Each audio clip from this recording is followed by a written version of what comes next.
An alien named friend. My name is Joe, and I'm in fourth grade. My teacher asked me to write a short story to earn a couple of extra points in grammar. I'm clearly not the best with this stuff, but my mom offered to help me. This is going to be so hard and so boring, I said. Use a personal experience, she said, and so I did. The story.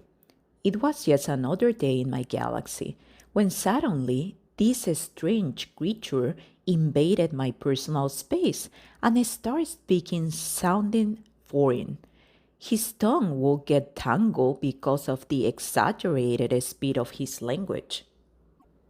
Trying to create a connection with this uncommon individual, I extracted my translation machine from my spaceship.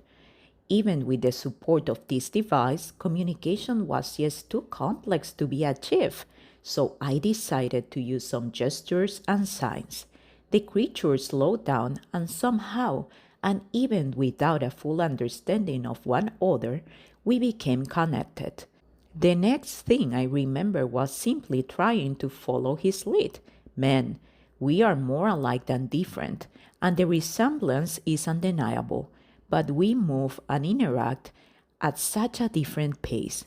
Though, there is something I have to give him credit for.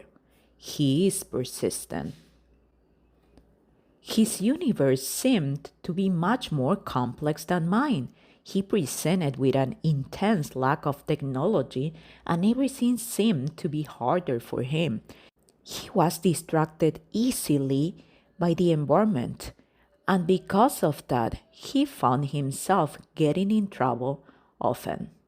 However, I can't deny the fact that he was smart and very strong when he was determined to achieve something. Days have passed, and we have learned much from each other. I don't need a translation machine anymore. I get him and he gets me. I help him to slow down, and even though sometimes he still gets frustrated, he's learned to wait for me while I gain the ability to go faster to catch up with him. What's more, now that we have spent some moons together, I'm even starting to think he's funny. The interaction with this creature in his natural habitat has opened my world. I understand new concepts. I'm learning the language, and I'm understanding things better than ever. I have asked him to define himself, but he doesn't quite understand how. I truly believe he's an alien, even though he keeps telling me he's a friend.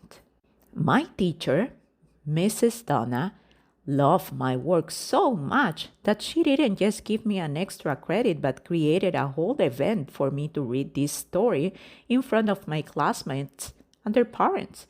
Because I wrote the story thinking of my friend Emir, I did a small introduction while letting everyone know this has been written based on a real story between the two of us. When I finished, Emir's mom stood up and told me, "But my son Emir is not an alien." To that I replied, "You're right, Emir's mom. I'm the alien of the story. Actually, Emir is the astronaut who, with his advanced technology, is able to make things faster and easier, who, with his patience, has helped me slow down, and who, with his honest friendship, has taught me to speak a universal language and has inspired me to call myself friend." At that moment, I revealed the picture that I drew for the story, and everything made sense. I invited Emir to come to the stage too, because as friends too, we have written this story together.